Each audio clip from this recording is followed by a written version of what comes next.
Hey, welcome back to the Disney Plus Everyday Challenge, and today we have the 300th episode of the Disney Plus Everyday Challenge, and we have Mickey, Donald, Goofy, the Three Musketeers. This is a 2004 film. It's an hour and 11 minutes long. It's actually a little shorter than that because, you know, the stuff that happens at the end. But I'm not. Before I get to that, I'm going to tell you a little surprise about the future of this series. We're going to make some changes. I had to write them down so I didn't forget anything here.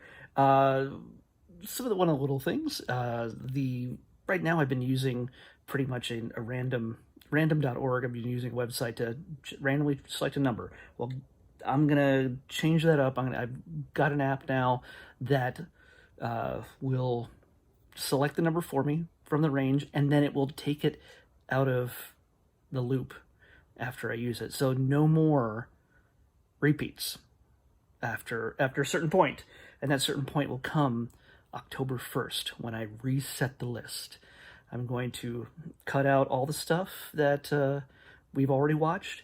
I'm going to add in the last 9-10 months worth of, it's 10 months worth. It'll be 10 months, 11 months, 10 months, 11 months. It'll be 11 months. It'll be a lot of months. But basically everything that's been added since launch, since the original launch, will be added into the list. So we'll be able to add things like, watch things like Coco or Frozen 2 or any of the new Star Wars films, and the latest Marvel movies have been added in, plus tons of documentaries and shorts and everything else that have been added since the launch of Disney Plus. And then I'm going to reset that every 3 months. I already have the list, so I already know all the new stuff that's being added through the end of September. And so October 1st is going to be the day that we start afresh with all new content, and I should not ever have doubles. I'm going to probably start using it very soon. When I pick a new location, I have a new location where I'll be filming this. This look is going to go away. This very professional, very well-suited look will go away. It will now be in a slightly different place in my apartment, and it will be only slightly more professional looking. Maybe better lit, and a different background, and a different screen. So, and my face probably won't be as close up to the screen, which might be best for all of us. Let's see, now I did the random selection app, restarting the list on October 1st, which is a big thing. I've been working towards that for a long time. The new filming location, which I was hoping to get done by tonight, but there's some things that still need to be worked out. And I'm having a giveaway soon. That giveaway is starting very, very soon. And I will let you know. Keep watching these videos, and keep watching. Subscribe to the channel, and you'll know exactly when that competition starts. And it's going to lead up to the 1-year anniversary of Disney Plus, and I'm going to give away a 1-year subscription to Disney Plus. Yeah, okay, out of my own pocket. It has nothing to do. It's not not in association with Disney Corporation Entertainment or anything else. This is out of my own pocket. I'm just going to give it away, but you got to work for it. So details are coming in the next few days, maybe. We'll see. I'm still working out the kinks. Anyway, that's the big news. I've spent 4 minutes talking about it. Now we're going to talk about Mickey, Donald, Goofy, the Three Musketeers. Now these guys, this is like I said, it's a 2004 film. It's fairly modern. It's not. I thought at first it was one of the classic films, like made back in the 50s or something. But no, it has a very modern take on it. It's, of course, it's a take on the Alexander Dumas story. It is absolutely not about the Three Musketeers that we know, that we saw a couple months ago with Kiefer Sutherland and Charlie Sheen and all those guys. This is literally Mickey, Donald, Goofy working in France for Queen Minnie and her lady-in-waiting Daisy. They're the lowest rank, and they dream of being they dream of being musketeers, period. Strangely enough, all the musketeers are all dogs, including their captain, Pete, the big guy, who's always seems to be the heavy, the bad guy in most Mickey, Goofy, Donald adventures. He's got a peg leg, and he's supposedly very nice, but he is not, you know that. He has a plot to kidnap the queen, not kill her, although he's a bit bloodthirsty with the boys. He wants to kidnap her, and then for some reason he would become king. I guess I know what he does, but at first I was like, why would he suddenly become king if she was kidnapped?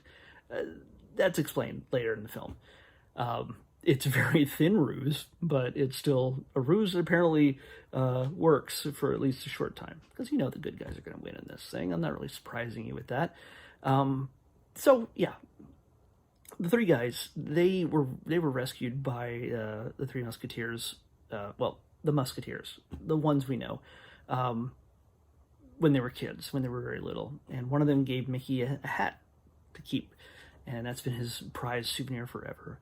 And while the boys are spending their time, doing their laundry or cleaning up their quarters or washing windows, doing whatever, they're pretty much treated like crap. But the chances of them becoming a musketeer are slim to none, because Donald is a coward. He's afraid of everything. Goofy is just dumb. We know that. He's not very bright. He's got a big heart, but he's not very bright. And Mickey, he's brave and he's forthright and he's a good guy, but he's too little in a sense. At least according to Pete. None of them measure up to being the heroes that they need to be in order to be musketeers.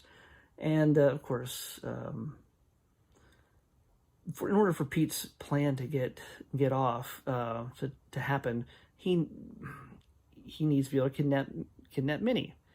But Minnie demands bodyguards after a threat shows up, and he's like, "Well, I can't put actual musketeers on this." So he gets the boys. He hires them and says, "You're now musketeers, and you're going to watch Minnie," figuring that they're so bad at what they do that they'll be able to roll right over them and get Minnie no matter what. Of course, the boys take their job very seriously, except for the moments they don't. Donald, of course, is still terrified of just the slightest thing. Goofy is easily led and tricked, in this case by Clarabelle Cow, who's kind of like a minion, second in command to Pete. And then, of course, there's the Beagle Boys are doing the kidnapping. So there's all the characters you recognize from classic Disney animation features starring Mickey and Donald, Goofy. Everybody's in here, and it's big on classical music. It's got stuff from the Nutcracker, Hall the Mountain King, Beethoven's Fifth. It's got, of course, Pirates of Penzance all through it. Every time they mention that she's going to go to the opera, and that's where they're going to kidnap her. Every time somebody mentions the opera, they cut away to a playbill of the opera and play Pirates of Penzance, one of the overtures. The overture. So yeah, it's funny how they do that.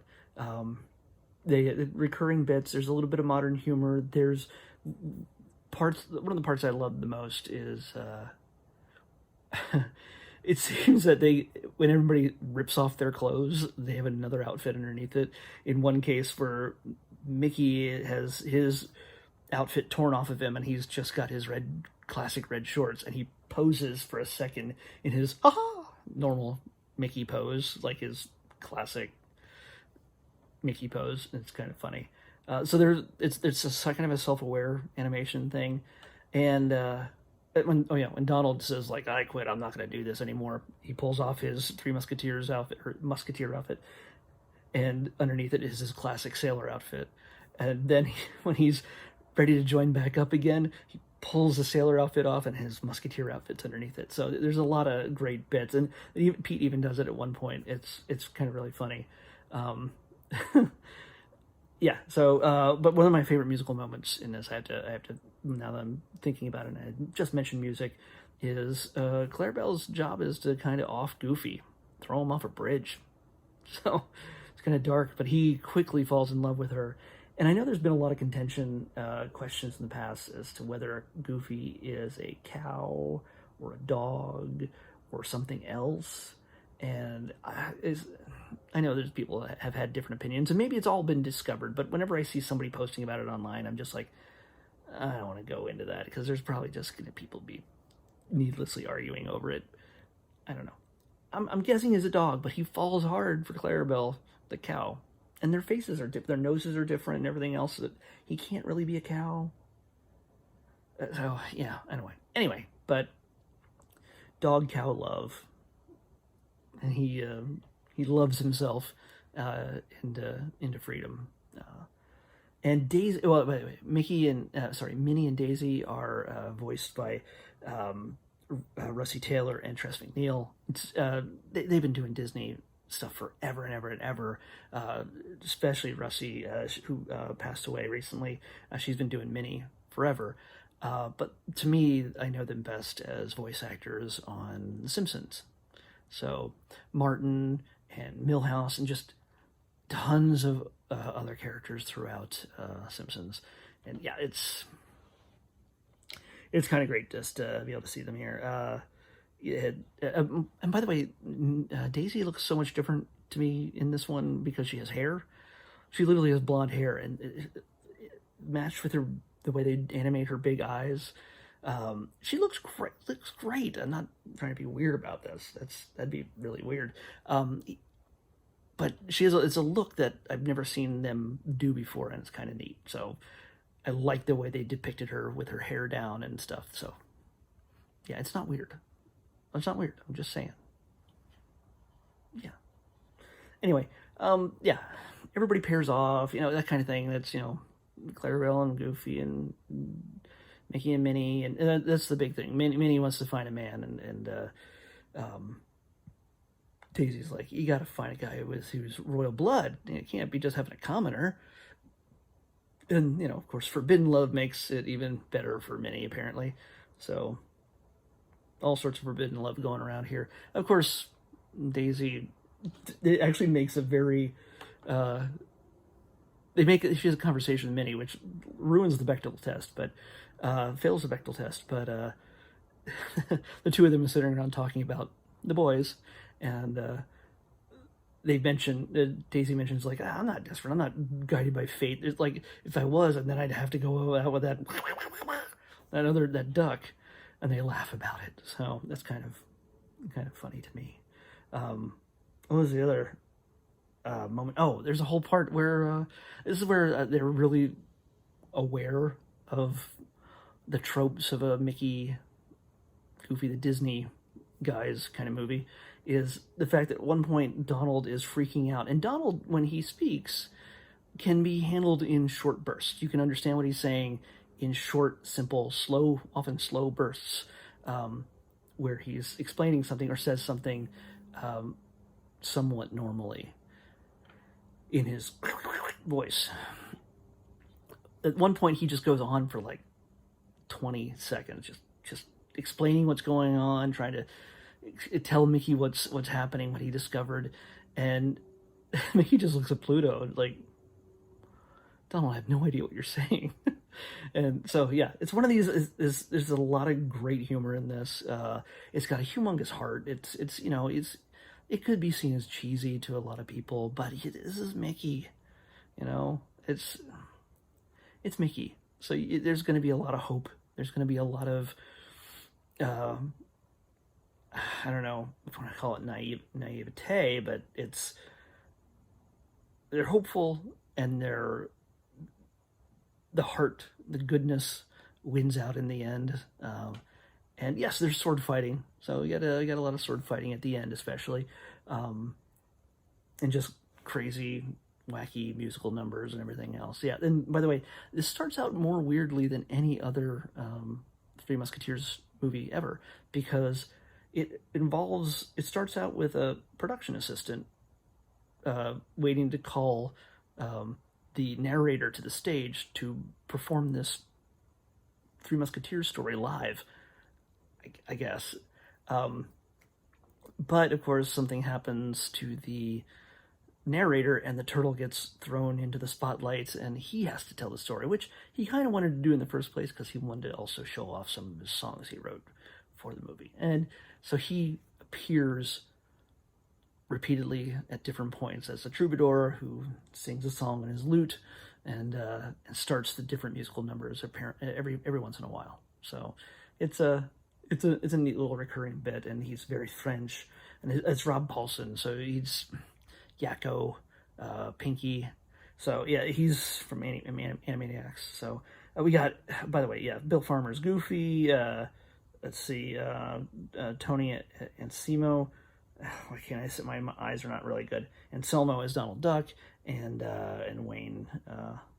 Why can't I say this? See this? Wayne Allwine. My eyes are so bad. I'm sorry. It's been a hot weekend. I feel like my eyeballs are melting.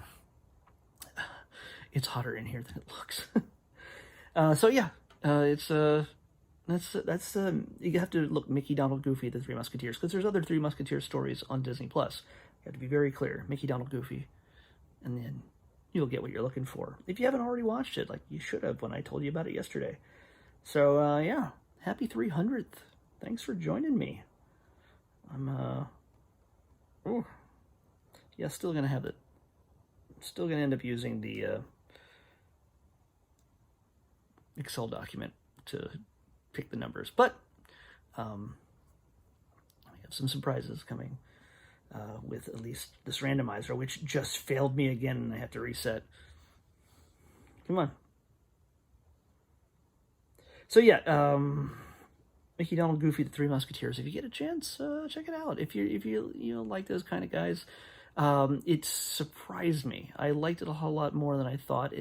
I thought usually you're not going to find a whole lot of cynicism in these kind of things, and there is none. But it has a bit of more of a faster paced, more clever humor than I expected. So rather than just being wholesome and sweet and just it's actually has a somewhat modern sensibility, and that's not a bad thing when you do it right. When you do it right with these characters, I know people will lean religiously to the purity of the old ones, not necessarily the newer stuff, which is all geared towards little kids and things like that these days. But in this case, I think this is something everybody can enjoy. Any age, if you enjoy a Three Musketeers story, even though you've heard every other version, this one's a little bit different. You might enjoy it if you're into that kind of thing. All right, let's pick tomorrow's episode. Oh wait, no, let's not pick tomorrow's episode, because you know what I'm going to do? I forgot I was going to do this. It was just released, and it's one of the rare moments when I decide to pick the episode myself. We're going to watch Mulan, the 2020 version that just came out. So I haven't watched it yet. It's giving me a reason to watch it. So Mulan is next, the new 2020 version. I'm going to weigh in on my thoughts. I haven't watched the original in a long time. We watched the sequel a couple weeks or months ago. But let's see how it goes, how it stands. I'm going to actually look at it as it stands on its own and try not to compare it to what I remember of the first one. How does it stand on its own as a movie without all the other baggage that people are throwing would probably attach to it? So, all right. We're going to do Mulan, the new one, exclusive to Disney Plus on the Disney Plus Everyday Challenge. I'll see you back here tomorrow. Bye.